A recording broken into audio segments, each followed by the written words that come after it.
क्या हम three front war के लिए रेडी हैं? जिस तरह से चीन, पाकिस्तान और बांग्लादेश की नज़दीकियां बढ़ रही हैं, आने वाले समय में ये भारत की सुरक्षा और अखंडता के लिए दिक्कत पैदा करेगा।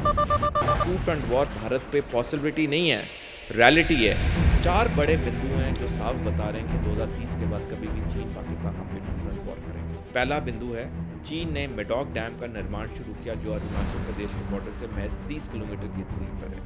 इसका कंप्लीशन का साल है 2030। चीन ने जिंजियांग तिब्बत रेलवे लाइन का निर्माण शुरू किया जिसका कंप्लीशन है 2030 को।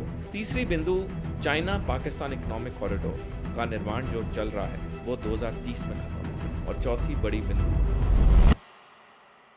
बॉर्डर से सटे हुए जो स्टेट्स हैं वहाँ पे इलीगल इमिग्रेशंस बहुत हो रही है। India today has tracked down some illegal Bangladeshis living in India. हर जगह फेंसिंग नहीं हो सकती है क्योंकि वो ज़मीन का लेआउट अलाउ नहीं करता है। तो बांग्लादेश के साथ हम बेशक हर चप्पे चप्पे पे फेंसिंग नहीं भी कर पाए, लेकिन सर्विलेंस तो हमारे ऊंचे दर्जे की होनी चाहिए। 1977 में जब जनरल जियाउल हक पाकिस्तान का राष्ट्रपति बना तो उसने एक सैनिक डॉक्ट्रिन का गठन किया जिसका नाम है ब्लीडिंग इंडिया विद 1000 कट्स, यानी भारत पे 1000 जगह से घाव डालना। पाकिस्तानी सेना, नौसेना, वायुसेना के अफसरों को पढ़ाया जाता है पाकिस्तान के स्टाफ कॉलेज क्वेटा में। हम ऑपरेशन सिंदूर जीते। उस जीत के 1 महीने के अंदर हमारे 7 डेलीगेशंस, जिसमें 59 सदस्य थे, 33 देशों में गए दुनिया को बताने के लिए कि पाकिस्तान ने कैसे पहलगाम का आतंकवादी हमला करवाया और कैसे हमें ऑपरेशन सिंदूर में सफलता मिली। इस 1 महीने में पाकिस्तान को दुनिया की 3 सबसे बड़ी अर्थव्यवस्था की कंपनियों ने, international monetary fund, Asian development bank और वर्ल्ड बैंक ने 43.4 अरब डॉलर का ऋण दिया, जबकि दुनिया को पता है कि पाकिस्तान आतंकवाद का गढ़ है। क्या एक चीज़ साफ जाहिर होती है, डिप्लोमेसी डायलॉग का कोई मायना नहीं होता। वो अच्छे लगते हैं ब्रेकिंग न्यूज़ के लिए या लेख लिखने के लिए। जब ज़मीन पे बात आती है तो हार्ड पावर यानी शक्ति ही काम आती है। क्या कोई कंट्री 100% सेफ हो सकती है?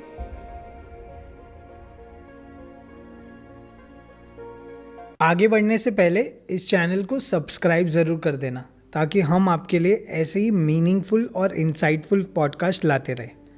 Enjoy the show. Thank you sir, and I would like to welcome you to soul talks with Bhavin.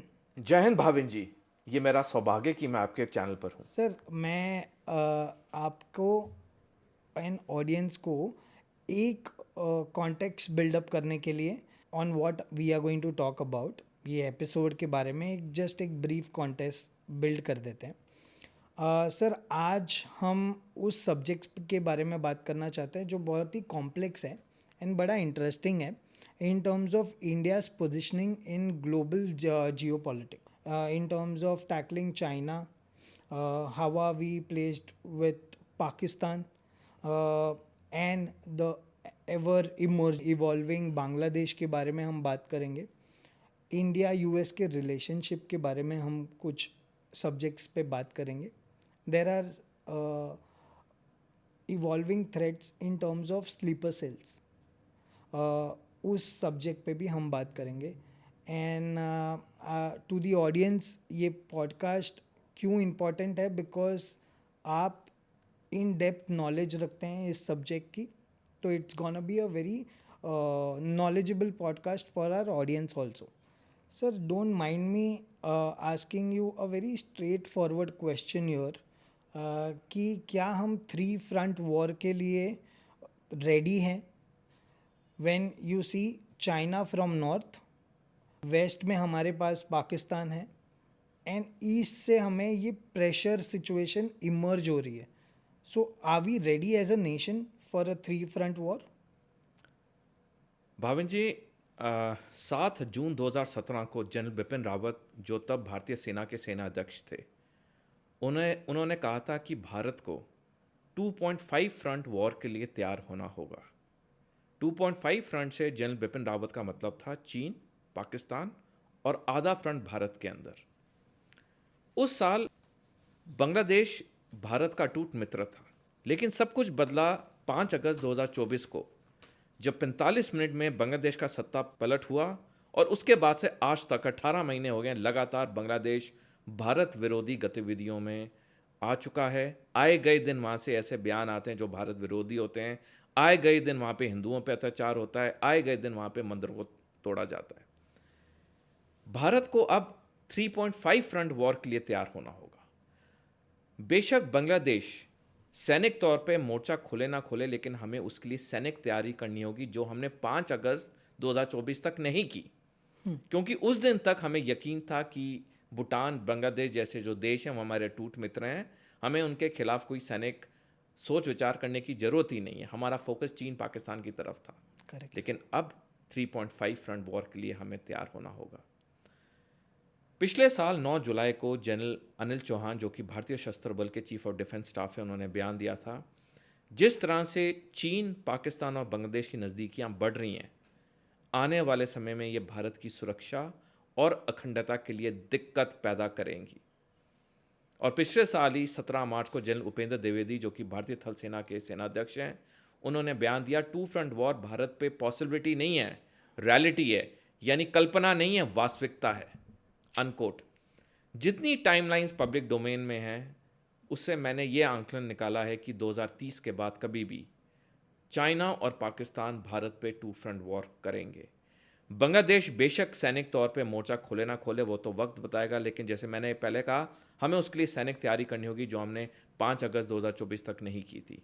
और आधा फ्रंट जो हमारे देश के अंदर सक्रिय है, जिसके बारे में काफ़ी बार बातचीत हो चुकी है अलग अलग फोरम्स में, आज की तारीख में भारत को 3.5 फ्रंट वॉर के लिए पूरी तरह तैयार होना होगा। अब मैं आपके मूल प्रश्न पे आता हूँ, क्या हम तैयार हैं?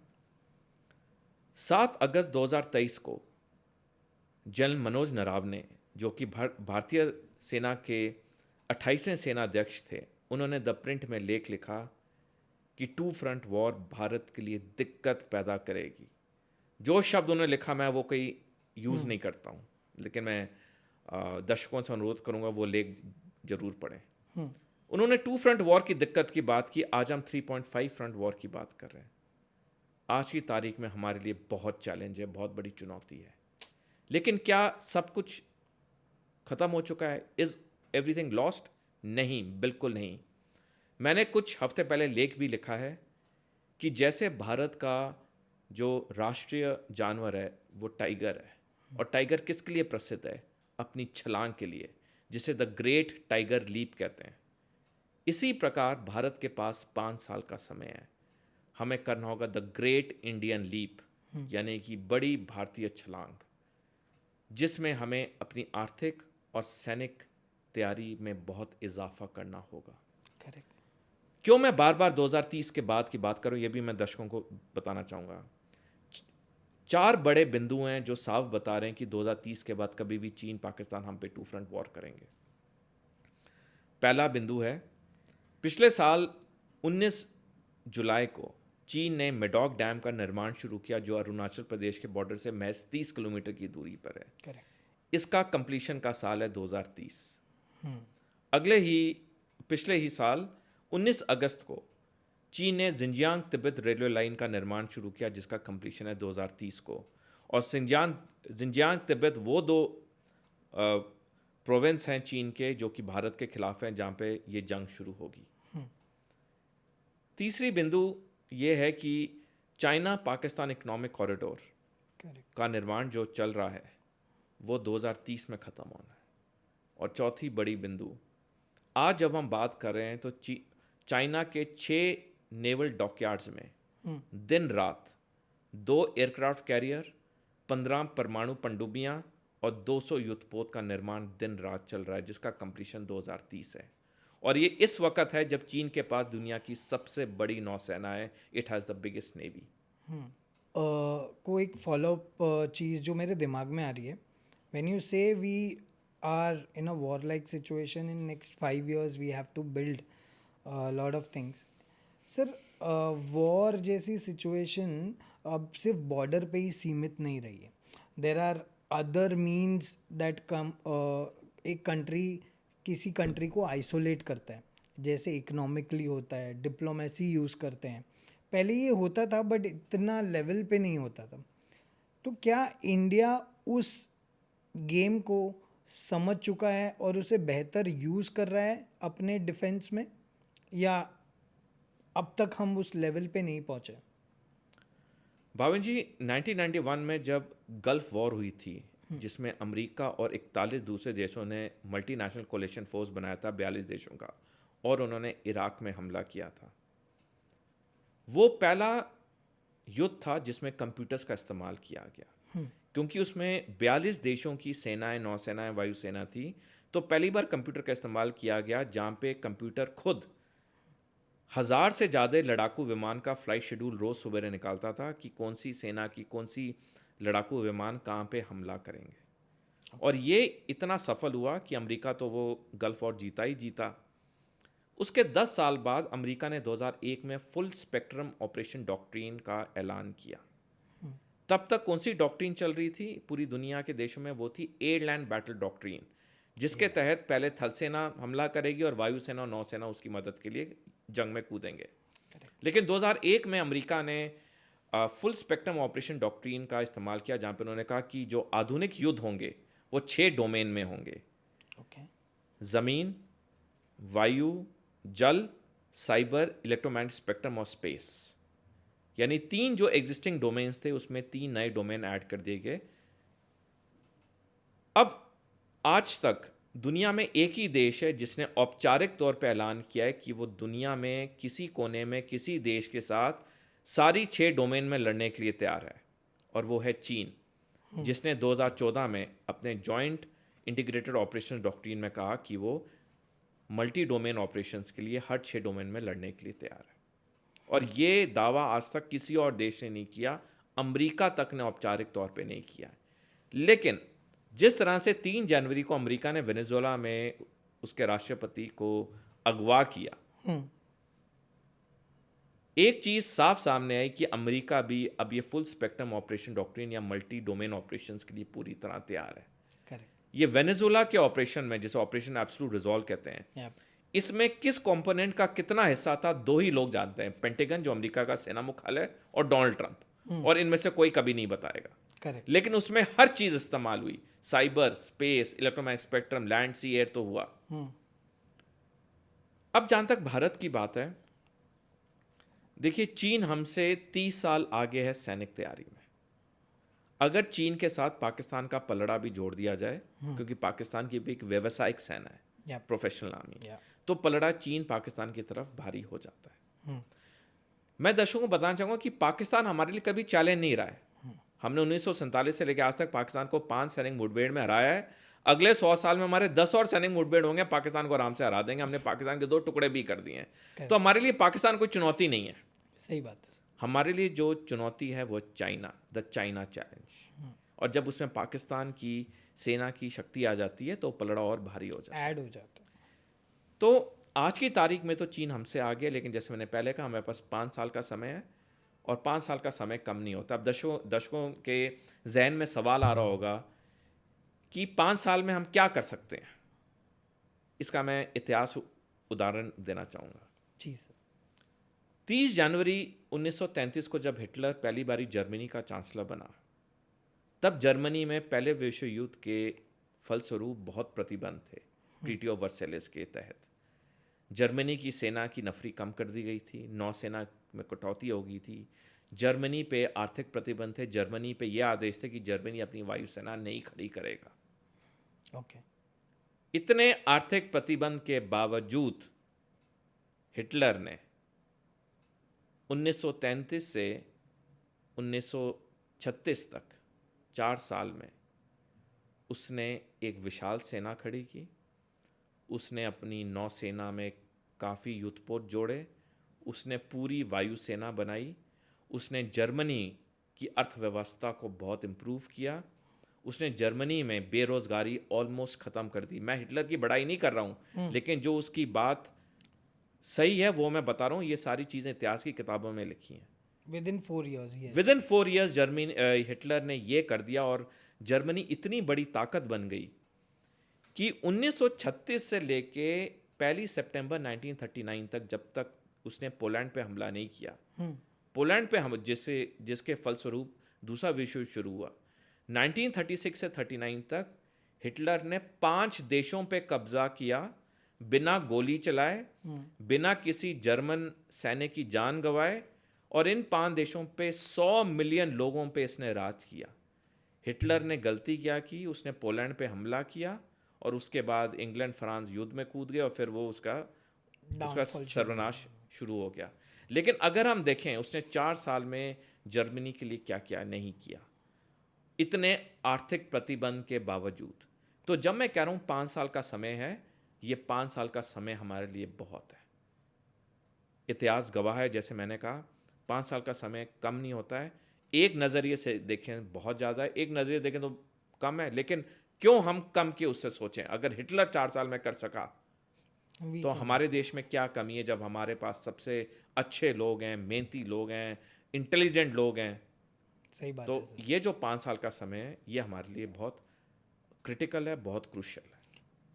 बट सर ये मान के चले कि आइसोलेशन एंड डिप्लोमेसी भी एक टूल है जिसको हम यूज़ कर सकते हैं ऐसे कॉन्फ्लिक्ट में।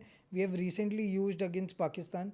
जब ऑपरेशन सिंदूर हुआ था, हम बॉर्डर फ्रंट पे भी लड़ रहे थे एंड हम डिप्लोमेसी भी यूज़ कर रहे थे टू आइसोलेट देम। तो क्या ये एक ऑप्शन हो सकता है, या एक सेफेस्ट चीज़ जो हमारे पास हो सकती है वो ये है? भाविन जी, 430 बीसी में थुसाइदस, जो कि एक प्रसिद्ध ग्रीक इतिहासकार थे, उन्होंने कहा था, जो शक्तिशाली होते हैं वो वही करते हैं जो उनका मन करता है, जो कमज़ोर होते हैं वो बस देखते रहते हैं। शताब्दियों बाद भी आज उनकी बात सही और सटीक है। जिसके पास ताकत है, जिसके पास पैसा है, वो कर रहा है जो उसका मन कर रहा है। हम कहते हैं आतंकवाद बहुत ख़राब चीज़ है, क्या पाकिस्तान रुका? नहीं। 36 साल हो गए जम्मू कश्मीर में आतंकवाद खत्म होने का नाम नहीं ले रहा। कितने लोग मारे गए हम सबको पता है, हज़ारों में। या रूस, यूक्रेन और अमेरिका के बीच में 1993 का बुडापेस्ट मेमोरेंडम है, जिसमें तीनों देशों ने हस्ताक्षर किए हैं कि तीनों देश एक दूसरे पे तीनों देश यूक्रेन पे हमला नहीं करेंगे। रूस ने क्या किया? 24 फरवरी 2022 को यूक्रेन पे हमला कर दिया। और वो अब तक चल रहा है। उसने बुडापेस्ट मेमोरेंडम की उसने सोची भी नहीं। हम ऑपरेशन सिंदूर जीते। उस जीत के 1 महीने के अंदर हमारे 7 डेलीगेशंस, जिसमें 59 सदस्य थे, 33 देशों में गए दुनिया को बताने के लिए कि पाकिस्तान ने कैसे पहलगाम का आतंकवादी हमला करवाया और कैसे हमें ऑपरेशन सिंदूर में सफलता मिली। अब इस 1 महीने में जब हमारी ये 7 डेलीगेशन 33 देशों में जा रहे थे, इस 1 महीने में पाकिस्तान के लिए क्या हुआ?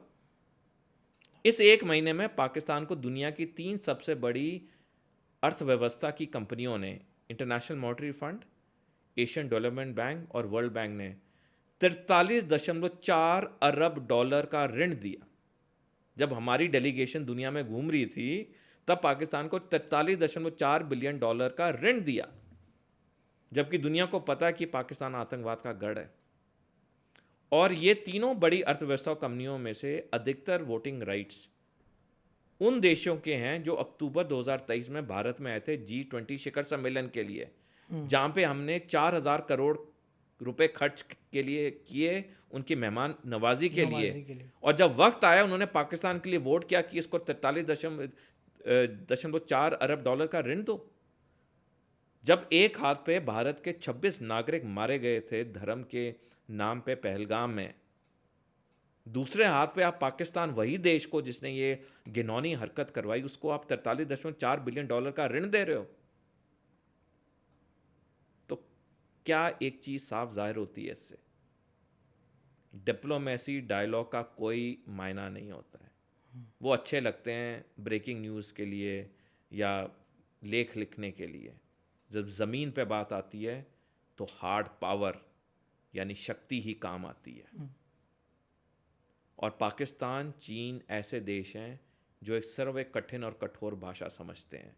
डायलॉग डिप्लोमेसी ठीक है दुनिया की सुर्खियों में रहने के लिए, यहाँ वहाँ न्यूज़पेपर के लिए, टीवी चैनल के लिए, लेकिन ज़मीन पे एक ही चीज़ काम आती है, किस देश के पास कितनी सैनिक शक्ति है, कितनी आर्थिक शक्ति है।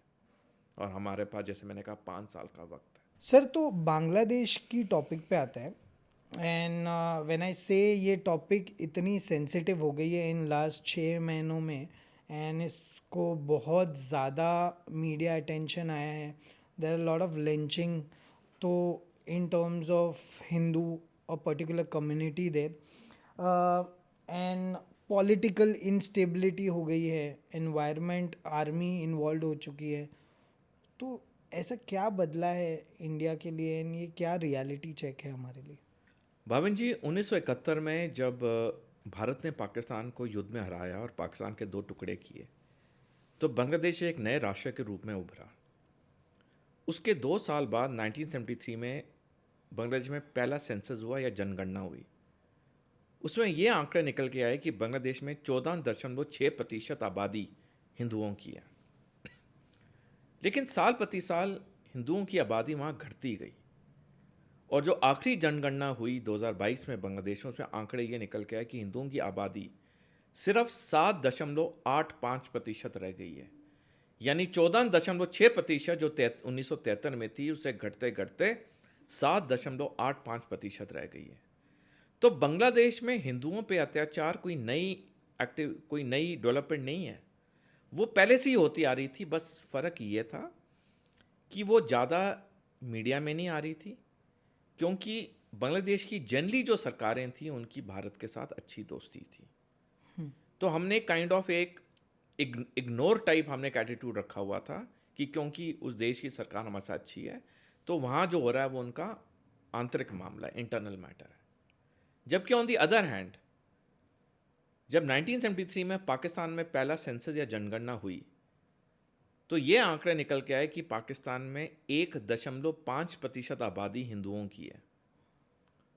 और आपको आश्चर्य होगा जान के कि आज की तारीख में पाकिस्तान में हिंदुओं की आबादी 2.14% है, यानी बढ़ गई है।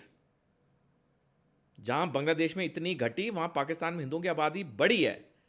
लेकिन हमने कभी बांग्लादेश में जो हिंदुओं पर अत्याचार हो रहा था उसको दशकों तक हमने उसे सामने ना आने दिया, ना वो सामने आया, क्योंकि जैसे मैंने कहा कि वो सरकारें हमारे साथ अच्छे उनके रिश्ते थे। लेकिन सब कुछ बदला 5 अगस्त 2024 को, जब शेख हसीना को 45 मिनट में बांग्लादेश से भागना पड़ा। और उसके बाद जो हिंदुओं पर अत्याचार हुआ वो हम सारे जानते हैं। आए गए दिन न्यूज़ चैनल में खबर आती है, कभी किसी हिंदू ऑटो ड्राइवर को मार दिया, कभी उसको लटका दिया, कभी हिंदुओं के घर जला दिए। तो ये बांग्लादेश में जो हिंदुओं पर अत्याचार है, ये नया डेवलपमेंट नहीं, ये पहले से हो रहा था। लेकिन हाँ, 5 अगस्त 2024 के बाद वो ज़्यादा हाईलाइट होने लगे। सर, जैसे आपने बताया कि 5 अगस्त के बाद ये ज़्यादा हाईलाइट होने लगा, एंड ये जब शेख हसीना को डी-थ्रोन कर दिया है उनके तख्ते से, एंड ये तख्ता पलट कर दिया, Yunus came into picture, and इसमें हम ये भी देख रहे हैं कि यूएस का इन्वॉल्वमेंट आ रहा है।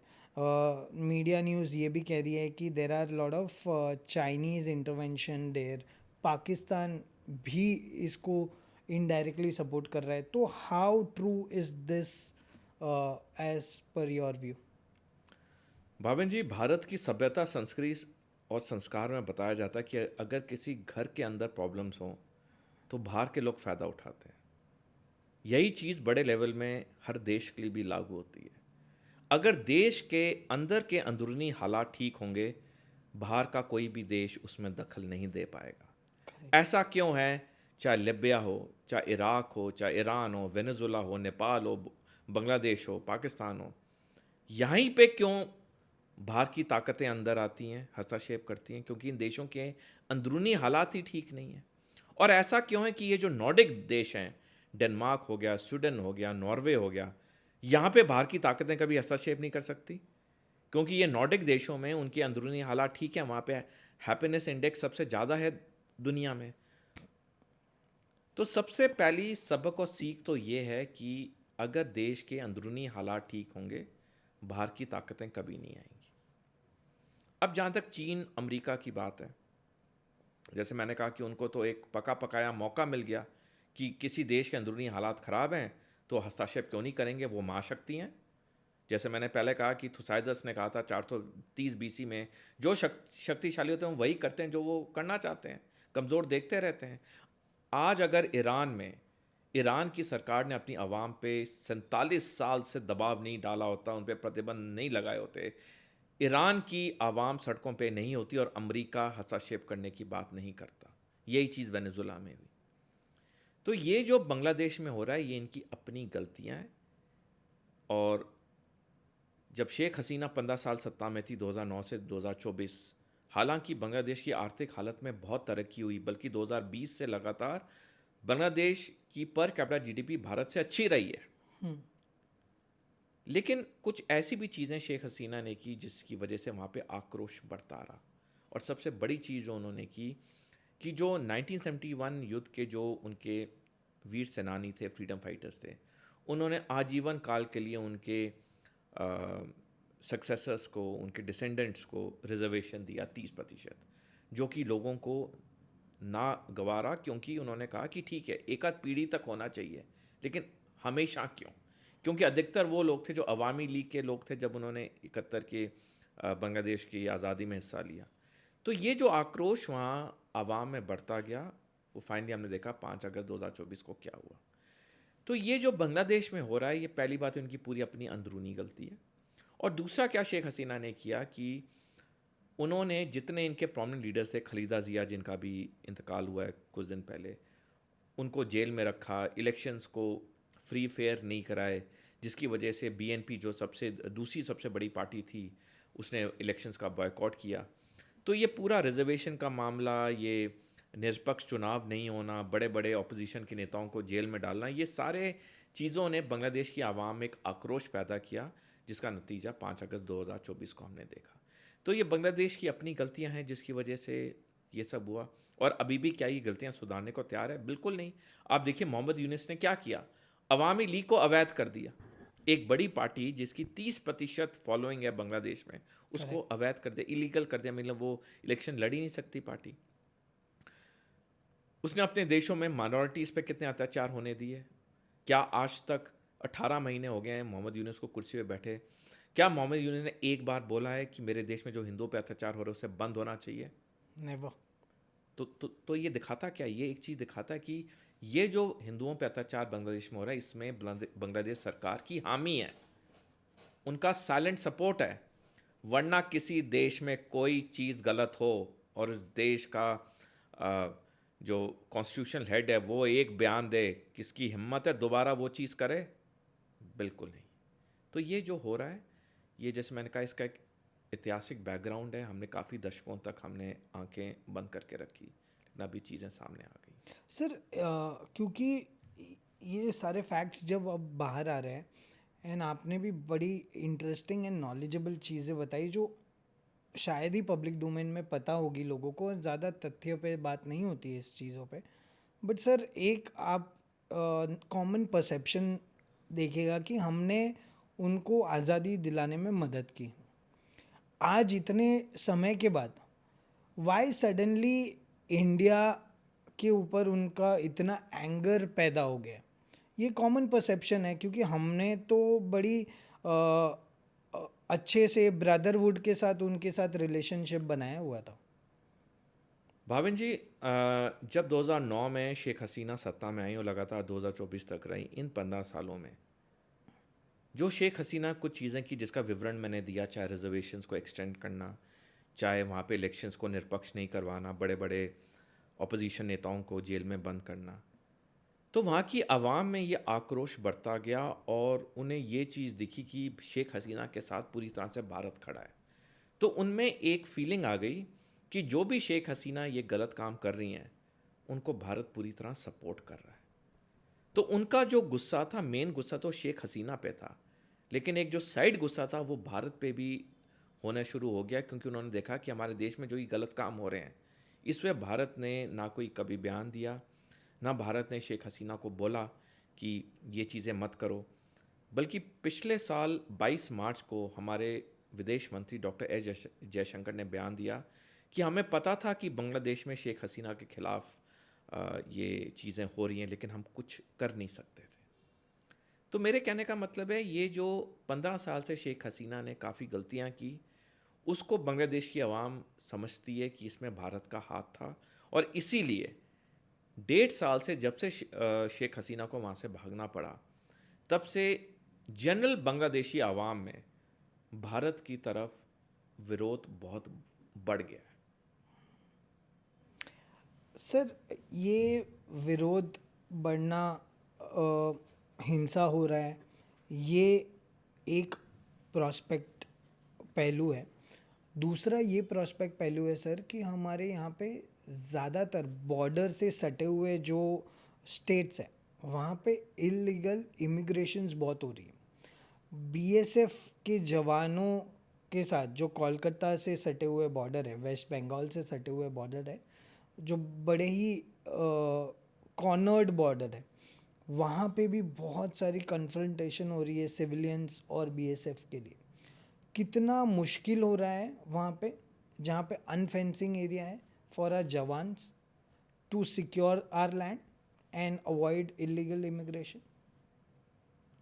भावन जी, ऑन एन एवरेज तकरीबन 40,000 अवैध लोग भारत में हर साल आते हैं। 40,000 illegal immigrants on an average Bharat में आते हैं, और कितने वापस भेजे जाते हैं? 1,500-2 हज़ार। ये सारे मैंने आंकड़े एक लेख में भी लिखे हैं जो मैंने कुछ हफ्ते पहले ही लिखा है, जिसमें मैंने वाई हाफ फ्रंट मैटर्स। तो ये जो अधिकतर लोग भारत में बस रहे हैं, फर्जी तरीके से अपना वोटर आई कार्ड बना रहे हैं, आधार कार्ड बना रहे हैं, इनके जहन के अंदर तो भारत विरोधी बातें हैं। और जैसे मैंने वर्ल्ड वॉर 2 का हाफ फ्रंट का, हिटलर का एग्जाम्पल दिया, ये हाफ फ्रंट कब एक्टिव होगा हमें पता ही नहीं है। आए गए दिन खबरें आती हैं कि हमारी खुफिया एजेंसीज ने कोई स्लीपर सेल वहाँ पकड़ा है।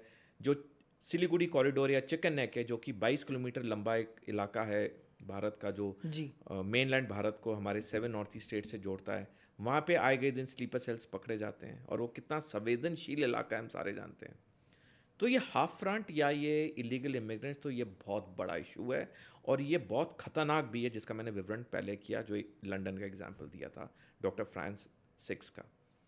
अब आप डोनाल्ड ट्रंप को देखिए, उन्होंने चुनावी वादा किया कि वो इलीगल इमिग्रेंट्स को निकालेंगे, और जब से वो राष्ट्रपति बने हैं पिछले साल 20 जनवरी को, तब से लगातार प्लेन में लोगों को बिठा के भेज रहे हैं। दुनिया कुछ भी कह ले, दुनिया रो ले, पिट ले, उनको फर्क नहीं पड़ा, उन्होंने भेजना है। तो मेरे कहने का मतलब ये है कि जब अमेरिका कर सकता है तो हमें भी करना चाहिए, क्योंकि ये जो हाफ फ्रंट है, ये जो इलीगल इमिग्रेंट्स हैं, ये हमारे लिए कल इतनी दिक्कत पैदा करेंगे, जिसका विवरण मैं पहले भी कर चुका हूँ। और दूसरी बात है, आप बॉर्डर पे फेंसिंग की देखिए। मैं जब सेना में तैनात था तो मैं उन जगह पे भी था जहाँ पे ये बॉर्डर फेंसिंग है इंडिया और पाकिस्तान की। बट हर जगह फेंसिंग नहीं हो सकती है, क्योंकि वो ज़मीन का लेआउट अलाउ नहीं करता है। करेक्ट।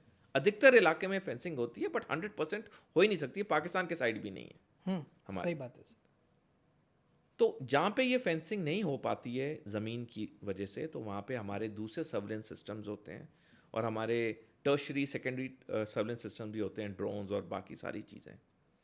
तो बांग्लादेश के साथ हम बेशक हर चप्पे पे फेंसिंग नहीं भी कर पाएँ, लेकिन सर्विलेंस तो हमारे ऊंचे दर्जे की होनी चाहिए, जहाँ पे लाइव मॉनिटरिंग हो। उसके 1000 तरीके हैं, और जिसकी ड्यूटी है बीएसएफ की, उसे तो इंश्योर करना चाहिए कि एक भी इलीगल इमिग्रेंट अंदर नहीं घुसे। अब भारतीय सेना जहाँ पे पाकिस्तान के बॉर्डर पे होती है, इतनी हमारी कड़क कार्रवाई के बाद भी इक्का दुक्का आतंकवादी स्लिप कर जाता है। ये पहलगाम भी तो, पहलगाम भी, तो इक्का दुक्का case one can understand, but अगर साल में 40,000 इलीगल इमिग्रेंट्स आ रहे हैं, ये तो बहुत बड़ी तादाद है। एंड सर, मैं आपको एक रीसेंट न्यूज़ दे रहा हूँ, and this is official news which has come. Mumbai में वी हैड अ कपल, ठीक है, जो बांग्लादेश, उनको, वो इलीगल इमिग्रेंट्स थे, उनको मुंबई पुलिस ने बांग्लादेश में वापस भेज दिया था, Bangladesh, in the month of August 2024। 2 months back वो फिर से री एंटर हुए हैं एंड उनको फिर से डिपोर्ट किया जा रहा है। तो I think there is a set agenda also कि डेमोग्राफी चेंज होनी चाहिए। There has to be some element of sleeper cells also जो अराजकता फैलाने के लिए मूवमेंट कर रहे हैं। The reasons are unknown but these are facts which are in public domain. देखिए, जिस कपल को, जिस दंपति को बांग्लादेश भेजा और वो वापस आ गया, ये तो साफ दिखाता है कि उनके जो मंसूबे हैं, उनकी जो मंशा है वो कुछ और है। या मतलब उनको एक प्लानिंग है, बहुत बड़ी प्लानिंग है। जो इतने बड़ी तादाद में इलीगल इमिग्रेंट्स आ रहे हैं, वो क्यों आ रहे हैं? कोई ना कोई तो रीजनिंग है। यस। तो ये जो चीज़ें हैं, ये इतिहास गवाह है कि ये चीज़ें अगर कंट्रोल नहीं की जाएं, ये आने वाले वक्त में बहुत दिक्कत पैदा करती हैं। और अब हमारे यहाँ एक्शन का टाइम आ जाना चाहिए। सही बात है। चुनाव आए उससे पहले ये बातें होती हैं, चुनाव ख़त्म होते हैं उसके बाद ये बातें भी ख़त्म हो जाती हैं। इक्के दुक्के किसको भेजा जाता है। जैसे मैंने कहा कि 40,000 के करीब औसत तौर पे इलीगल इमिग्रेंट्स भारत आते हैं हर साल, और सिर्फ हम 1,500-2 हज़ार ही भेजते हैं। यानी कि 37-38 हज़ार तो हर साल इलीगल इमिग्रेंट भारत में बस जाता है। क्या ये दिक्कत नहीं करेगा हमारे लिए? 38,000 में से 10 ने भी दिक्कत कर दी, आप सोचिए कितनी बड़ी दिक्कत हमारे लिए होगी। हर जगह 10-10 लोगों ने दिक्कत कर दी। जैसे मैंने फ्रांस 6 का एग्जाम्पल दिया, जो उसने 6 कमांडो यूनिट्स तैयार की थी। तो ये जो प्रॉब्लम है, इसे हमें एक वॉर फुटिंग पे हमें इसे हल करना चाहिए। इसके लिए जो मैं पहले भी कहा, हमारे यहाँ अकाउंटेबिलिटी, रिस्पॉन्सिबिलिटी ऊंचे दर्जे की होनी चाहिए। सही बात है। अगर एक ब्रिज कोलैप्स हुआ, कोई ना कोई उसके लिए रिस्पॉन्सिबल होना चाहिए। उसके ऊपर डिपार्टमेंट इंक्वायरी होकर उस पर सख्त से सख्त कार्रवाई होनी चाहिए, और कार्रवाई जो हो रही है उसे पब्लिक डोमेन में डालना चाहिए ताकि लोगों तक एक संदेश पहुंचे और दुनिया ऐसी हरकतें करने से 10 बारी सोचे। अब क्या होता है, कोई बड़ी चीज़ होती है, कुछ दिन ब्रेकिंग न्यूज़ में आती है, फिर सारे भूल जाते हैं, कहानी वहाँ ख़त्म हो जाती है। फिर उसके बाद कुछ बड़ी चीज़ होती है, फिर ब्रेकिंग न्यूज़ में आती है। तो ये अकाउंटेबिलिटी, रिस्पॉन्सिबिलिटी का फैक्टर हमारे यहाँ ऊंचे दर्जे का होना चाहिए। अगर एक कोई शख्स है डिस्ट्रिक्ट में जो इंचार्ज है इलीगल इमिग्रेंट्स के इशू के लिए, he should be held responsible. उसको एक टाइम दो कि इतने समय में इलीगल इमिग्रेंट्स को निकालना है। उसके बाद क्वेश्चन है कि क्यों नहीं हो रहा है, क्यों हमारे इतने इलीगल इमिग्रेंट्स। और अगर तब भी नहीं कर पा रहे तो 1000 तरीके होते हैं काम करवाने के। देखिए, जब तक हम अकाउंटेबिलिटी, रिस्पॉन्सिबिलिटी हमारी डे टू डे लाइफ में नहीं लाएंगे,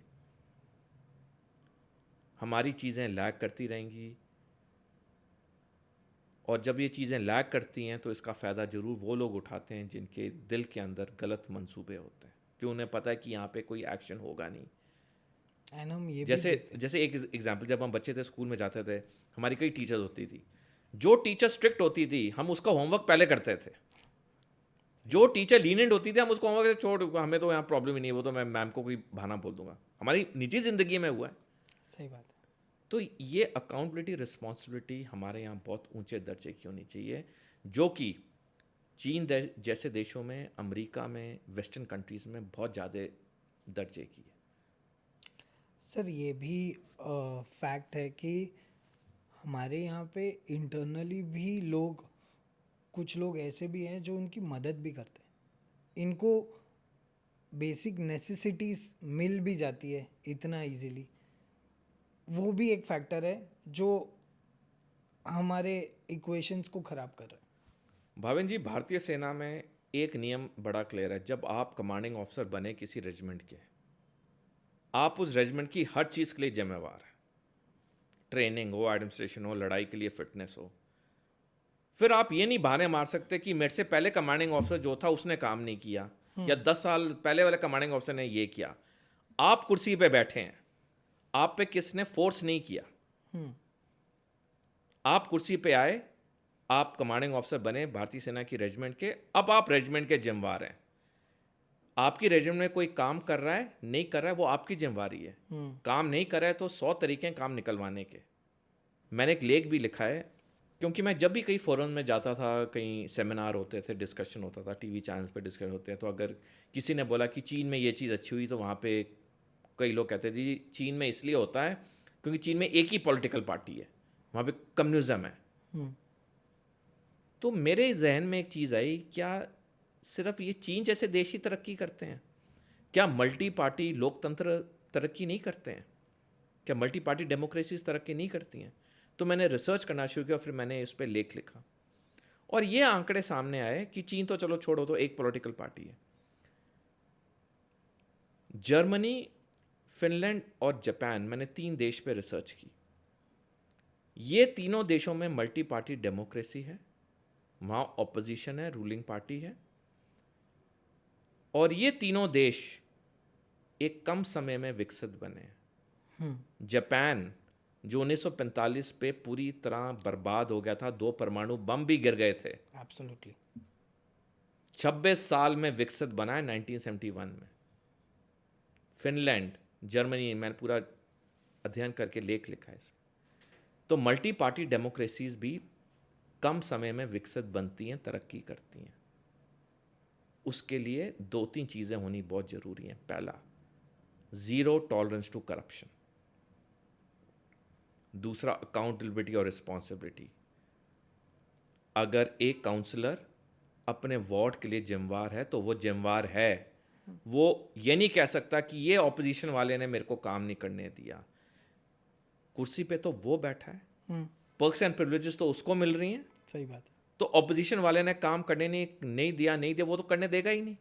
लेकिन काम तो आपने ऑपोजिशन के होने के बावजूद करना है ना, तभी तो आप कुर्सी पे बैठे हो। जब आप चुनाव लड़ रहे थे तो क्या आपने बोला कि अगर मैं जीत गया और ऑपोजिशन ने काम नहीं करने दिया तो मैं काम नहीं करूंगा? ये नहीं बोला ना आपने। आपने बोला कि मैं चुनाव जीतूंगा तो मैं अपने वार्ड के लिए ये करूंगा। तो जब आपने तब नहीं बोला तो अब बाद में कैसे आप बोल सकते हैं? The point I am making is, ये accountability, responsibility, zero tolerance to corruption, ये हम 3-4 चीज़ें अगर इसको हम अपने जहन में ले आए, हमारी चीज़ें बहुत स्पीड से मूव करेंगी। और ये इंडियन आर्मी में होता है, इंडियन आर्मी में होता है। सर, हमने बहुत सारी टॉपिक पे बात की, बांग्लादेश, इलीगल इमिग्रेंट्स, आपने स्लीपर सेल के बारे में बात की। For a normal audience, simple शब्दों में स्लीपर सेल्स क्या होते हैं और ये एक्चुअली कैसे एक्ट करते हैं, आप बताएंगे? देखिए, स्लीपर सेल वो लोगों की एक इकाई या यूनिट या टुकड़ी होती है जिसे काफ़ी समय तक बताया जाता है कि तुमने वक्त आने पे तुमने ये कार्रवाई करनी है, तुम्हें बताएंगे तुमने क्या हिंसा की घटनाएं करनी है जिससे कि देश के अंदर अशांति हो, अस्थिरता हो। उदाहरण के तौर पे 9 नवंबर पिछले साल रेड फोर्ट के पास एक बड़ा बम का धमाका हुआ, जिसके बाद 6 डॉक्टर अरेस्ट किए गए।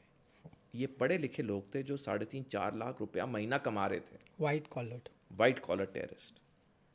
अमूमन ये माना जाता था कि गरीब अनपढ़ आदमी ही आतंकवादी बनता है, कि 5-10 हज़ार की जाके ये ट्रांजिस्टर बॉम्ब रख दे या किसको गोली मार दे, ये ले सुपारी ले उसको मार दे, ये हम मानते थे अमूमन। लेकिन 2001 में जब 9/11 का अमेरिका में वर्ल्ड ट्रेड सेंटर पे आतंकवादी हमला हुआ, तब पहली बार ये टर्म आई वाइट कॉलर टेररिस्ट, क्योंकि जितने वो आतंकवादी थे वो पढ़े लिखे नौजवान थे जिन्होंने पायलट बनने की ट्रेनिंग ले रहे थे, और उन्होंने कमर्शियल प्लेन्स को वर्ल्ड ट्रेड सेंटर में मारा। 5,000 से ज़्यादा अमेरिकी नागरिक मारे गए। एयरक्राफ्ट में पायलट बनना कितनी पढ़ाई का काम है हम सारे जानते हैं। वो पढ़े लिखे लोग किस तरह से रेडिकलाइज हो गए थे, और उनके पीछे कौन था? ओसामा बिन लादेन, जो कि पेशे से एक सिविल इंजीनियर होता था, जिसके बाप की अरबों की जायदाद थी सऊदी अरेबिया में, बड़ी कंस्ट्रक्शन कंपनी थी। ओसामा बिन लादेन को ना पैसे की कमी थी, पढ़ा लिखा इंसान खुद था, तब भी उसने इतना बड़ा आतंकवादी संगठन खड़ा किया। वो पायलट्स जिन्होंने प्लेन गिराए। अब ये 6 डॉक्टर की बात लीजिए भारत में जो पिछले साल निकले, 3.5-4 लाख रुपए महीना कमाने के बावजूद उन्होंने 2 साल तक उन्होंने खुफिया एजेंसीज के रडार को से बचाव रखा। 2900 किलोग्राम अमोनियम नाइट्रेट इकट्ठा किया। और मैं दर्शकों को बताना चाहूँगा 19 अप्रैल 1995 को अमेरिका में ओक्लाहोमा में 147 लोग मारे गए थे जब 2300 केजी अमोनियम नाइट्रेट इस्तेमाल हुआ था। और अमेरिका में हम जानते हैं पॉपुलेशन कम है, इतनी घनी आबादी नहीं होती है। सही बात है। दिल्ली में चांदनी चौक जैसा इलाका हो गया जहाँ आदमी पे आदमी चढ़ा होता है, इतनी वहाँ पॉपुलेशन डेंसिटी है। आप सोचो वहाँ ये बम अगर फट जाता कितने हज़ारों ने मरना था। तो ये जो स्लीपर सेल होते हैं ये काफ़ी समय तक अंडरग्राउंड रहते हैं। ये रेगुलर आतंकवादी नहीं होते हैं। जैसे रेगुलर आतंकवादी क्या होता है, जम्मू कश्मीर में जो आतंकवादी पाकिस्तान से आते हैं उन्हें 1 साल का टेन्योर दिया जाता है। सही बात है। और वो जनरली वो पेशेवर क्रिमिनल्स होते हैं जिन्हें सजाए मौत दी जाती है पाकिस्तान में किसी चीज़। तो उन्हें कहा जाता है 1 साल के तुम जम्मू कश्मीर में जाओ, आतंक फैलाओगे, तुम बच के आ गए तो तुम्हें जीवन तुम्हें गिफ्ट, नहीं तो तुम मर गए तो तुम्हारे परिवार को हम पैसे दे देंगे। तो जिस इंसान ने सूली पर लटकना वो कहता है चल मैं 1 साल के लिए जम्मू कश्मीर में आतंकवाद घटनाएं करके आ जाता हूँ, बच गया तो जिंदगी मेरी। वो रेगुलर पेशेवर आतंकवादी हैं।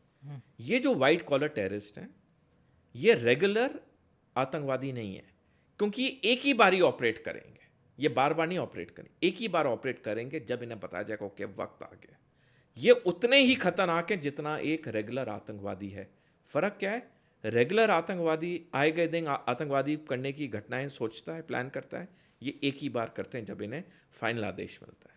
जैसे अभी आपने डिफरेंस भी बताया, it is a clear cut understanding कि नॉर्मल आतंकवादी से ये कितने घातक होते हैं। क्या कोई कंट्री 100% सेफ हो सकती है विदाउट एनी स्लीपर सेल्स? भावी जी देखिए, कंट्री तो 100% कोई भी नहीं सेफ हो सकती, जैसे कोई भी इंसान 100% परफेक्ट नहीं है। मेरे में भी 1000 कमियां हैं, सब में कोई ना कोई कमी होती है, परफेक्ट तो कोई भी नहीं है। तो देश तो कोई भी परफेक्ट नहीं होता है, कहीं ना कहीं हर कोई ना कोई प्रॉब्लम होती है। लेकिन इम्पॉर्टेंट क्या है, पहली बार वो हालात क्रिएट होने ना दो जहाँ पे ये चीज़ों को बढ़ावा मिले। दूसरी चीज़, अगर ये चीज़ें पनप रही हैं उन्हें फ़ौरन वहीं पे दबोचो ताकि ये कार्रवाई ना कर सके। अमेरिका में जब 9/11 हमले हुए उन्होंने रियलाइज़ किया कि हमारे अंदर कितनी बड़ी एक कमी रह गई थी जहाँ पे ये इतनी बड़ी वारदात हुई। उसके बाद वो लठ लेके पड़ गए, सारा स्लीपर सेल। उसके बाद उन्हें थोड़ी खबर मिलती है, वो कोई परवाह नहीं करते हैं, वो कार्रवाई पहले करते हैं, बाद में सोचते हैं कि दुनिया क्या बोलेगी और अखबार वाले क्या बोलेंगे और न्यूज़ चैनल वाले क्या बोलेंगे, बात का बात देखते हैं। तो ये 2-3 चीज़ें होनी बहुत ज़रूरी हैं। पहले वो चीज़ें नहीं क्रिएट होनी चाहिए किसी देश में जहाँ पे ऐसे तत्वों को एक मौका मिले चीज़ें करने का। और दूसरा, अगर ये चीज़ें पनप रही हैं उसे वहीं पे इमीडिएटली दबोचो, क्योंकि जितना एक्शन जल्दी होगा उतना ये चीज़ें जल्दी काबू में आएंगी। अब जैसे मैंने पहले भी कहा, नॉर्डिक देश हैं, फिनलैंड है, नॉर्वे है, आप स्विट्ज़रलैंड ही ले लो, यहाँ पे कोई इंटरनल प्रॉब्लम नहीं होती। क्यों नहीं होती हैं? अगर होती हैं कोई एक आधी होगी, वो वहीं पे कंट्रोल कर लेते हैं, क्योंकि वहाँ पे क्या होता है, जो पॉलिसीज़ हैं वो सबके लिए फेयर है। दूसरी चीज़ क्या है कि वहाँ पे सारे नागरिकों को एक हाई स्टैंडर्ड लिविंग है। देखिए, जब ज़्यादा पैसा आता है ऑन एन एवरेज, तो कुछ लोग होते हैं जो ये ओसामा बिन लादेन टाइप बनते हैं, नहीं तो जनरली दुनिया कहती है अब मैं तरक्की करूँ, क्यों मैं इन चीज़ों में पढ़ूँ। जो आदमी ज़िंदगी में अच्छा कर रहा होगा वो अमूमन तौर पे कहता है मैं क्यों कानून के साथ खिलवाड़ करूँ, 4 रोटी कम खा लूँगा। सही बात है। तो ये काफ़ी चीज़ें हैं जो कि हम नॉर्डिक देश से सीख सकते हैं। स्विट्ज़रलैंड में देखिए, आप देखिए इंग्लैंड और फ्रांस में क्या हो रहा है, उन्होंने इतना ज़्यादा इलीगल इमिग्रेशन को आने दिया, आज वहीं पे दिक्कतें हो रही हैं। आज उन्हीं के नागरिकों के लिए इलीगल इमिग्रेंट दिक्कत कर रहे हैं। सही बात। तो ये तो हर देश को अपना सोचना होगा, अपनी कार्रवाई लेनी होगी, लेकिन जो बुनियादी ढांचा है उस पर कॉम्प्रोमाइज़ नहीं होना चाहिए। और बुनियादी ढांचा क्या है कि हमने आतंकवाद जैसे ना हालात क्रिएट होने देने हैं, ना हमने कोई ऐसी चीज़ें पनप रही उसको 1 सेकंड एक्स्ट्रा तक चलने देना है जो हमें पता है। अगर ये चीज़ें फॉलो की जाएं तो जहाँ पर भी प्रॉब्लम्स हैं उसे निपटा जा सकता है। श्योर। सर, एक पर्सपेक्टिव ये भी डिस्कशन में लाते हैं कि जब उरी और बालाकोट की स्ट्राइक्स या हमने रिबाकेशंस किए थे एंड हमने जब पाकिस्तान पे पलटवार किया था, तो उस समय उस समय के बाद क्या कुछ चेंज हुआ है ऐसा लग रहा है, या it is the same perspective what Pakistan had about India? Bhavin ji, 1971 में जब भारत ने पाकिस्तान को हराया और उसके 2 टुकड़े किए और बांग्लादेश एक नए राष्ट्र के रूप में उभरा, वो दिसंबर 1971 का महीना था। अगले महीने 24 जनवरी 1972 को पाकिस्तान के मुल्तान शहर में कॉन्फ्रेंस हुई, जिसे मुल्तान कॉन्फ्रेंस के नाम से जाना जाता है, जिसकी अध्यक्षता पाकिस्तान के वज़ीर आज़म जुल्फ़िकार अली भुट्टो ने की। मुल्तान कॉन्फ्रेंस में पाकिस्तान के भविष्य के लिए 3 अहम निर्णय लिए गए। पहला, पाकिस्तान परमाणु हथियार बनाएगा। दूसरा, आने वाले समय में पाकिस्तान भारत पर जंग करेगा जम्मू कश्मीर के लिए। और तीसरा, पाकिस्तान आतंकवाद का समर्थन करेगा भारत में अस्थिरता और अशांति फैलाने के लिए। 1977 में जब जनरल ज़ियाउल हक पाकिस्तान का राष्ट्रपति बना तो उसने एक सैनिक डॉक्ट्रिन का गठन किया जिसका नाम है ब्लीडिंग इंडिया विद 1000 कट्स, यानी भारत पे 1000 जगह से घाव डालना, जो आज तक पाकिस्तानी सेना, नौसेना, वायुसेना के अफसरों को पढ़ाया जाता है पाकिस्तान के स्टाफ कॉलेज क्वेटा में। इस डॉक्ट्रिन को पहली बार इन्होंने इस्तेमाल किया पंजाब में, जब 1980 से 1995 तक पंजाब में आतंकवाद चला। और जैसे 1989 से पंजाब में आतंकवाद कम होने लग गया, तब पाकिस्तान ने जम्मू कश्मीर में आतंकवाद का समर्थन करना शुरू किया, जो आज तक 36 साल हो गए और आतंकवाद जम्मू कश्मीर में चल रहा है। उरी हो, पुलवामा हो, बालाकोट हो, पहलगाम हो, ये पहले और आखिरी आतंकवादी हमले नहीं थे पाकिस्तान की तरफ से। आने वाले समय में भी पाकिस्तान आतंकवादी हमले करेगा, क्योंकि पाकिस्तान जब तक एक देश के तौर पर रहेगा वो भारत में अस्थिरता, अशांति फैलाने के लिए हर मुमकिन कोशिश करेगा। अब हम अगर मुल्तान कॉन्फ्रेंस के दूसरे बिंदु पे आए कि आने वाले समय में पाकिस्तान भारत पे जंग करेगा जम्मू कश्मीर के लिए, इसका अब डायरेक्ट कनेक्शन है आतंकवाद के साथ।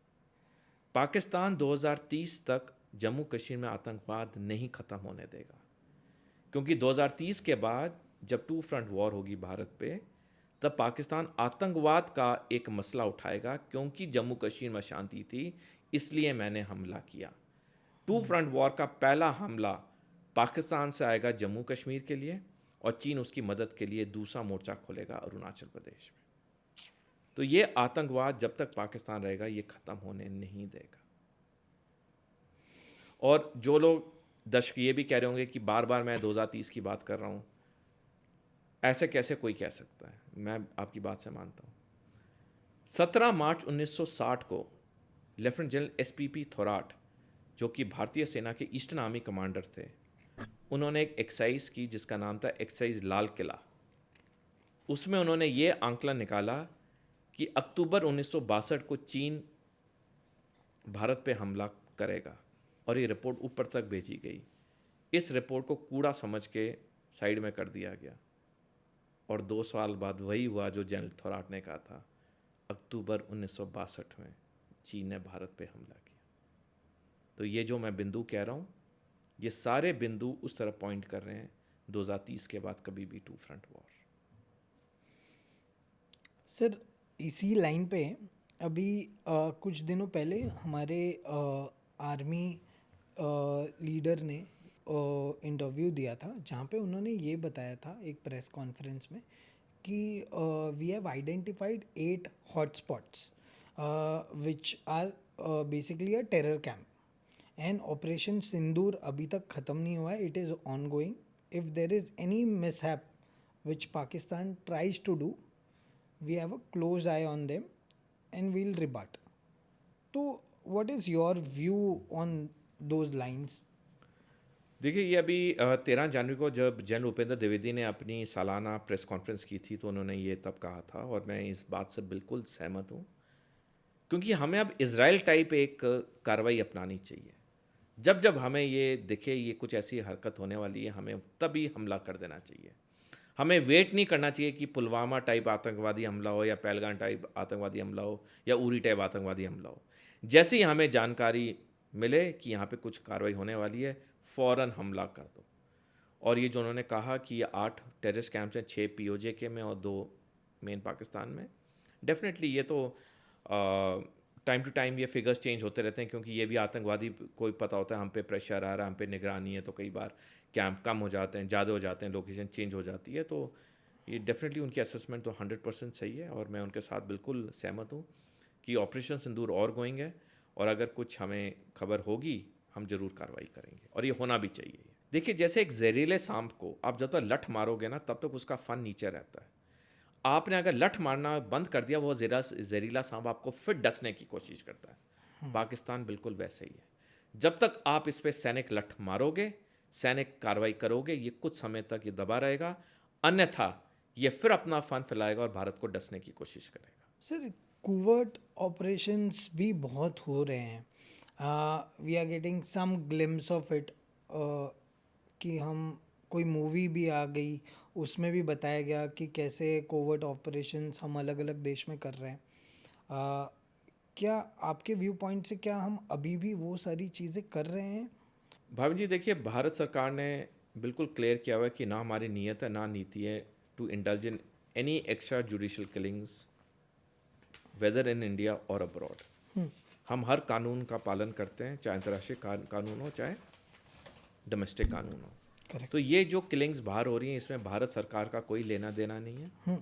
लेकिन मैं अपनी तरफ से कहना चाहूँगा, कुछ भारतीय नागरिक हैं जिसे हम अननोन गनमैन के नाम से जानते हैं, जो कि काफ़ी दुखी हो रखे हैं जिस तरह से भारत पे दशकों से हमले हो रहे हैं, या आतंकवादी पाकिस्तान से या दूसरे सीमा पार देशों से आते हैं, हमारे यहाँ गदर मचाते हैं। तो कुछ हैं देश प्रेमी, देशभक्त हैं, अब कौन है हमें पता नहीं है, लेकिन हैं, क्योंकि उनके अंदर वो जोश है, जज्बा है कि कब तक भारत ये बातें सहता रहेगा, और वो अननोन गनमैन के रूप में कर रहे हैं। तो मेरा नमन और सलाम इन अननोन गनमैन को, जिन्हें हम में से कोई नहीं जानता है, कि वो जो करें, जो पाकिस्तान में खास करके गिन गिन के चुन चुन के आतंकवादियों को मार रहे हैं, जो भारत पे कितने दशकों से युद्ध कर रहे हैं। तो मेरा नमन और सलाम अननोन गनमैन को। सर, ये जो आपने डैम बिल्ड के बारे में बात की थी, जो उन्होंने कैपेबिलिटी इंफ्रास्ट्रक्चर बिल्ड किया है मेडॉक डैम के नाम पे, उस बारे में सर आप ज़रा बताएंगे विस्तार से, तो the audience would come to know कि क्या हो रहा है। भाविन जी, अभी मैंने कुछ समय पहले कहा था कि जब 2001 में अमेरिका ने फुल स्पेक्ट्रम ऑपरेशन डॉक्ट्रिन का गठन किया गल्फ वॉर के बाद, उसमें कहा गया था कि 6 डोमेन्स के युद्ध होंगे: land, sea, air, cyber, electromagnetic spectrum और स्पेस। ये मेडॉक डैम से चीन ने 7वां डोमेन ऑफ वॉर ऐड कर दिया, 7th डोमेन ऑफ वॉर, यानी कि पानी। अब कैसे ये काम करेगा युद्ध के दौरान, ये मैं दर्शकों को बताना चाहूँगा। जब चीन और पाकिस्तान डिसाइड करेंगे 2030 के बाद भारत पे युद्ध करने के लिए, सब पाकिस्तान के पहले वार से पहले चीन मेडॉक डैम से अरुणाचल प्रदेश में पानी छोड़ेगा, क्योंकि ये डैम महज 30 किलोमीटर की दूरी पे है अरुणाचल बॉर्डर से।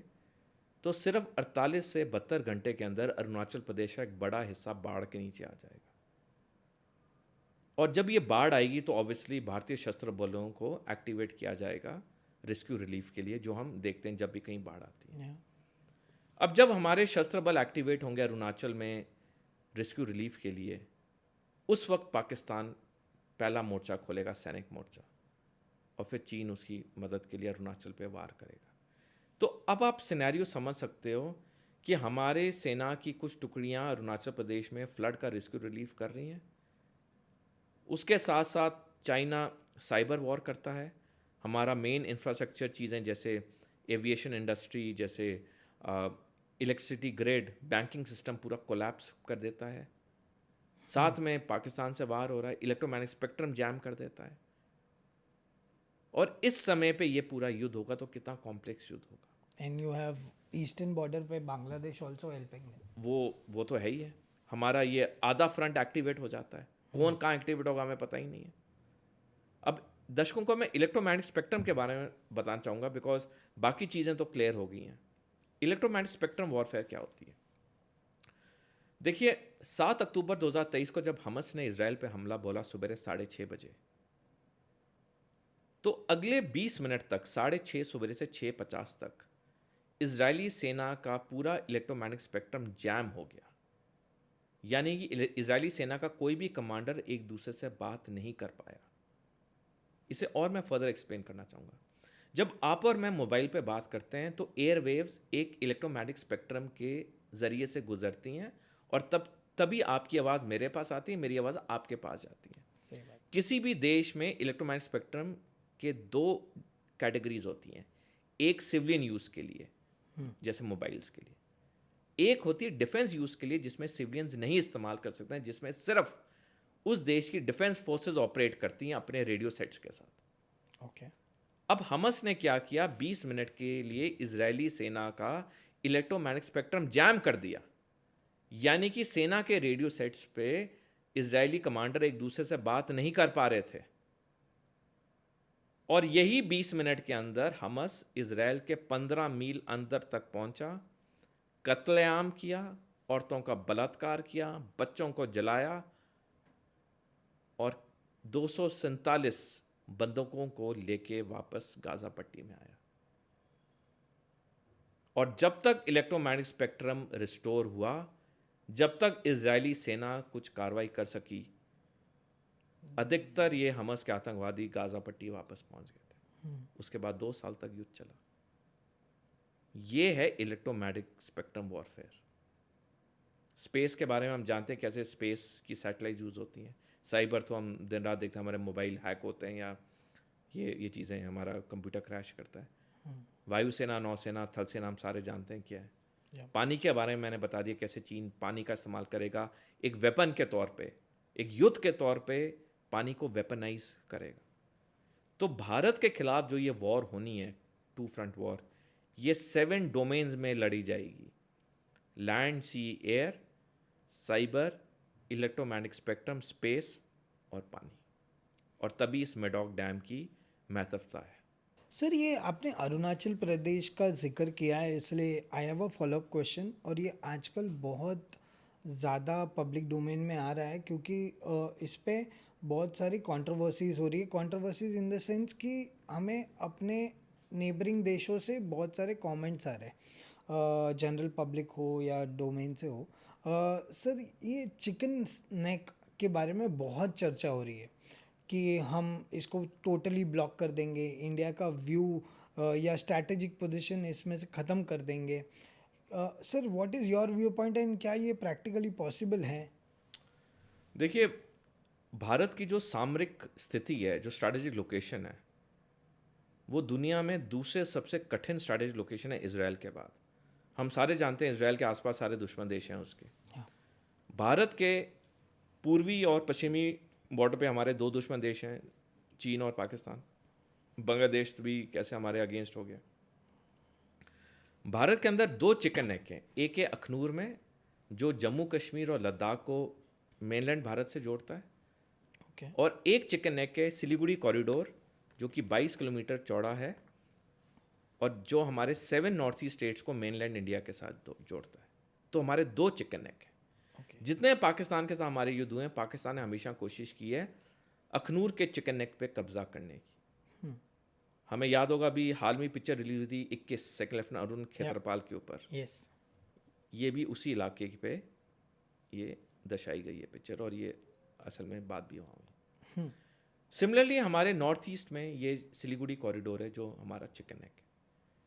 आए गए दिन जो बांग्लादेश के बड़े बड़े नेता कह रहे हैं कि ये 7 नॉर्थ ईस्ट स्टेट्स हमारी हैं, मोहम्मद यूनिस तक ने कहा है। जब वो चीन के दौरे पे गया, उसने कहा ये सारे नॉर्थ ईस्ट स्टेट में आप निवेश करो। क्यों भाई, चीन क्यों निवेश करेगा जब वो भारत का टूटा अंग है?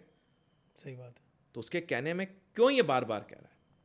अभी हसनत अब्दुल्ला है, कोई वहाँ का कोई एनसीपी पार्टी है बांग्लादेशी, उसने भी ये बयान दिया कुछ हफ्ते पहले, सिमिलर बयान। मैं दर्शकों को बताना चाहूँगा, जब पहला विश्व युद्ध चल रहा था तो 7 जनवरी 1917 को जर्मनी ने एक खुफिया टेलीग्राम भेजी मेक्सिको को, जिसे जिमरमैन टेलीग्राम के नाम से जाना जाता है। और जर्मनी ने मेक्सिको के साथ कहा कि हम एक रक्षा संधि कर लेते हैं और हम तुम्हारी मदद करेंगे अमेरिका पे युद्ध करने के लिए, और जो अमेरिका ने तुमसे ज़मीन ली है, जैसे न्यू मेक्सिको स्टेट है, टेक्सास है, इसे हम वापस तुम्हें दिलवा देंगे। ये टेलीग्राम का पता चला अगले दिन ब्रिटिश की खुफिया एजेंसीज को, और जब ये 2 मार्च 1917 को सार्वजनिक हुई तो अमेरिका में इतना हाकार मचा कि 6 अप्रैल 1917 को अमेरिका पहले विश्व युद्ध में कूद गया और जर्मनी के खिलाफ मोर्चा खोल दिया। अब ये जो अब इसको हम कनेक्ट करते हैं, बांग्लादेश के बड़े बड़े नेता क्यों 7 नॉर्थ ईस्ट स्टेट्स के बारे में बात कर रहे हैं? और ये बात अभी 1-1.5 साल से शुरू हुई है, पहले कभी नहीं आई थी। क्योंकि इनको कहीं ना कहीं से सपोर्ट है। अब ये वक्त बताएगा क्या ये जिमरमैन टेलीग्राम टाइप कुछ है या और क्या है। अन्यथा वहां से इतनी बातें बार बार सिलीगुड़ी कॉरिडोर की, 7 नॉर्थ ईस्ट स्टेट्स की आनी क्यों है? क्योंकि इन्हें कोई ना कोई सपोर्ट है। तो इसे हमें हल्के में नहीं लेना चाहिए, हम ले भी नहीं रहे हैं। अभी मीडिया रिपोर्ट्स था कि कुछ हफ्ते पहले ही हमने सिलीगुड़ी कॉरिडोर में डुबरी नाम की जगह है, वहाँ पे हमने एक नया सैनिक कैंटोनमेंट खोला है, जहाँ पे एक पैरा कमांडो बटालियन को तैनात किया है। तो हम भी पूरी तरह से इस चीज़ का जायज़ा ले रहे हैं और जहाँ जहाँ पे एक्शन करना है वो हम कर रहे हैं। लेकिन ये इम्पॉर्टेंट है क्योंकि अगर ये बांग्लादेश या चीन के कब्जे में आ जाता है तो 7 north east states cut off हो जाएंगी। जैसे अखनूर का चिकन एक कॉरिडोर है जहाँ जम्मू कश्मीर लद्दाख कट ऑफ हो जाएंगे, तो ये वैसे ही ये इम्पोर्टेंट है। श्योर सर, बहुत सी बार ये फोकस किया है, ये पब्लिक डोमेन में आना ही चाहिए। हम कभी भी जब वॉर फ्रंट की बात करें तो हम है ना पाकिस्तान पे ज़्यादा फोकस करते हैं। We do not focus on China.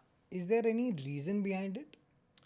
1998 में हमारे तब के रक्षा मंत्री जॉर्ज फर्नांडिस ने कहा था कि भारत का नंबर 1 दुश्मन चीन है। उन पे इतना राजनीतिक प्रेशर आया कि 5 साल बाद 2003 में उन्हें अपना ये बयान वापस लेना पड़ा। अगर हम पीछे मुड़ के देखें, श्री जॉर्ज फर्नांडिस का बयान बिल्कुल सही और सटीक था। हमारा नंबर 1 दुश्मन चीन है। लेकिन हम पाकिस्तान पे फोकस रहते हैं, हमारी मीडिया पाकिस्तान पे बोलने से थकती नहीं है। इसके 2 मुख्य कारण हैं। एक है टीआरपी ज़्यादा उनकी बढ़ती है, दूसरा चुनावी फ़ायदा होता है। देखिए, जो देश पिटा हुआ है उससे क्या कंपेयर करना? जो इंसान पिटा हुआ है उसके सामने क्यों बार बार कहना कि मैं तुमसे अच्छा हूं? वो तो अंडरस्टूड है। हमारे लिए इंपॉर्टेंट है चाइना चैलेंज। जितनी जल्दी हम चाइना चैलेंज को ओपनली एक्सेप्ट करते हैं उतना हमारे लिए ठीक होगा। 23 दिसंबर पिछले साल अमेरिका के रक्षा मंत्रालय पेंटागन ने अपनी संसद को रिपोर्ट सबमिट की चीन के ऊपर, जिसमें उन्होंने साफ लिखा है कि चीन ने जो इतनी बड़ी अपनी सेना खड़ी की या जो सैनिक शक्ति में इजाफा किया है वो होल ऑफ नेशन अप्रोच की वजह से किया है। यानी पूरे देश ने इकट्ठे होके इसमें हाथ दिया है। जब तक हम आज पूरा भारत जानता पाकिस्तान हमारा दुश्मन है, लेकिन क्या हमने ऐसी मुहिम चीन के लिए छेड़ी है? पिछले साल 12 अप्रैल को पीट हेग्सेथ, जो कि अमेरिका के रक्षा मंत्री या जो सेक्रेटरी ऑफ वॉर कहा जाता है, उन्होंने बयान दिया कि चीन की हाइपरसोनिक मिसाइल्स अमेरिका की 11 एयरक्राफ्ट कैरियर्स को 20 मिनट में बर्बाद कर सकती हैं। और उन्होंने साथ में कहा, अमेरिकी सेना में जितनी वॉर गेम्स होती हैं उसमें हमेशा अमेरिका चीन से हारता है। तो जब अमेरिका जैसी महाशक्ति चीन की सैनिक ताकत को पब्लिक डोमेन में एडमिट कर चुका है और उसकी तरफ वो कार्रवाई कर रहा है, तो हमारी मेन स्ट्रीम मीडिया चीन पे डिस्कशन करने से कतराती क्यों है? मैं 100 टीवी चैनल्स पे अपेयर होता हूँ, मेरे एवरेज पे 6 से 7 शो होते हैं रोज़। 2-3 टीवी चैनल्स को छोड़ के कभी भी चाइना पे डिस्कशन नहीं होती। उनका मेन फोकस होगा पाकिस्तान और आजकल बांग्लादेश। चाइना पे कोई डिस्कस करना ही नहीं चाहता है। जबकि जो बड़े बड़े लोग लेख लिख रहे हैं वो लिख रहे हैं कि चाइना हमारे लिए दिक्कत है, तो हमें एक माइंडसेट चेंज करना होगा। पिछले साल 23 दिसंबर को अमेरिका के रक्षा मंत्रालय पेंटागन ने अपनी संसद को रिपोर्ट सबमिट की चीन पे, जिसमें उन्होंने कहा कि चीन जिस तरह से एक विशाल सैनिक ताकत बन चुका है उसमें एक होल ऑफ नेशन अप्रोच है, यानी पूरा देश एकत्रित हुआ है चीन को एक सैनिक महाशक्ति बनाने के लिए। बड़े विडंबना की बात है भाविन जी कि 15 जून 2020 को गलवान वैली हादसा हुआ, जिसमें भारतीय सेना के 20 वीर सैनिक चीन सेना के हाथों शहीद हुए। उस साल हमारा चीन के साथ व्यापार 87 बिलियन अमेरिकी डॉलर था और साल प्रति साल व्यापार बढ़ता गया और पिछले साल 2025 में हमारा चीन के साथ व्यापार 155 अरब डॉलर हो चुका है। जो भी हम $1 चीन के साथ व्यापार कर रहे हैं, उस $1 का हिस्सा चीन अपनी सेना को मजबूत करने में लगा रहा है। वही सेना हम पे 5 साल बाद वार करेगी। हम इनडायरेक्टली चीन के साथ व्यापार करके चीन की सेना को ताकतवर कर रहे हैं, क्योंकि वो माइंडसेट ही नहीं क्रिएट हो रहा है। क्योंकि हमारे जो मेन स्ट्रीम मीडिया चैनल्स हैं, चाहे सोशल मीडिया चैनल्स हैं, चाहे टीवी चैनल हैं, जिस पे मैंने लेख भी लिखा है, why mainstream and social media matters मेरे लेख का नाम है, कि क्यों जरूरी है देशवासियों को जागरूक करना कि चीन हमारे लिए कितना बड़ा चैलेंज है। तो जब तक एक होल ऑफ नेशन अप्रोच नहीं होगी चीन की तरफ, जैसे हमारी होल ऑफ नेशन अप्रोच है पाकिस्तान की तरफ, करेक्ट, बच्चा बच्चा भारत में जानता है कि पाकिस्तान से मैंने बातचीत नहीं करनी है, पाकिस्तान हमारा दुश्मन है, पाकिस्तान का व्यापार नहीं करना है। लेकिन ये जागरूकता हमारे पूरे देश में चीन के लिए नहीं। यूएस इंडिया रिलेशनशिप पे भी कुछ बात कर लेते हैं। बहुत ही तीव्र गति से या फास्ट पेस्ड रिएक्शंस आते हैं सेकेंड टर्म के बाद डोनाल्ड ट्रम्प के। टैरिफ के ऊपर बहुत ज़्यादा बातें हो रही है। इंडिया रशिया रिलेशनशिप की वजह से there is lot of tariff on us on oil, crude oil basically. And ये ना रिलेशन कुछ ठीक दिशा में जा नहीं रहे। What is your view point on this? Bhavin ji, 21 दिसंबर 2011 को अमेरिका के तब के राष्ट्रपति बैरक ओबामा ने पिवट टू एशिया पॉलिसी का ऐलान किया था, जिसके तहत मिडल ईस्ट में अधिकतर अमेरिकी सैनिकों को मिडल ईस्ट से मूव करके इंडो पैसिफिक में मूव किया गया चीन के विस्तारवाद को रोकने के लिए। और तब से लगातार भारत और चीन की दोस्तियां गहरी होती गई, क्योंकि चीन को पता था कि अमेरिका और भारत की दोस्तियां गहरी होती गई क्योंकि अमेरिका को पता था कि अगर चीन के विस्तारवाद को कोई एक देश रोक सकता है तो वो भारत है। लेकिन जब पिछले साल अमेरिका में राष्ट्रपति चुनाव हो रहे थे और बार बार डोनाल्ड ट्रम्प मागा मागा कह रहे थे, मेकिंग अमेरिका ग्रेट अगेन, तो भारत में कई लोग बड़े खुश हो रहे थे, डोनाल्ड ट्रम्प के लिए आरती उतार रहे थे, पूजा पाठ कर रहे थे कि डोनाल्ड ट्रम्प जीते। बड़े गिने चुने रक्षा विशेषज्ञ थे भारत में उस वक्त जो कह रहे थे कि डोनाल्ड ट्रम्प की इस बार की जीत भारत के लिए ठीक नहीं होगी। उसमें से मैं एक था, और मैं कई टीवी शो में जब ये कहता था तो बाकी पैनलिस्ट मेरे ऊपर बड़ा गुस्सा हो जाते थे। लेकिन वही हुआ जो मैंने और कुछ दूसरे लोगों ने कहा। जब 5 नवंबर 2024 को अमेरिकी राष्ट्रपति चुनाव के नतीजे आए, तब से लेके 20 जनवरी 2025 तक जब डोनाल्ड ट्रम्प ने दूसरी बार राष्ट्रपति के तौर पे शपथ ग्रहण की, इस दौरान डोनाल्ड ट्रम्प की कई ब्रीफिंग्स हुई जो कि अमेरिका के गृह मंत्रालय और रक्षा मंत्रालय ने की, जैसे स्टेट डिपार्टमेंट और सेक्रेटरी और वॉर डिपार्टमेंट कहते हैं। इस ब्रीफिंग से जो 5 नवंबर 2024 से 20 जनवरी 2025 तक हुई, इस ब्रीफिंग में एक बात साफ निकल के आई कि सैनिक तौर पे अमेरिका चीन को नहीं हरा सकता है। तो डोनाल्ड ट्रम्प ने एक फैसला लिया कि सत्ता में आने के बाद, गद्दी पे बैठने के बाद, तो चीन के साथ कोई लड़ाई झगड़ा नहीं करेगा।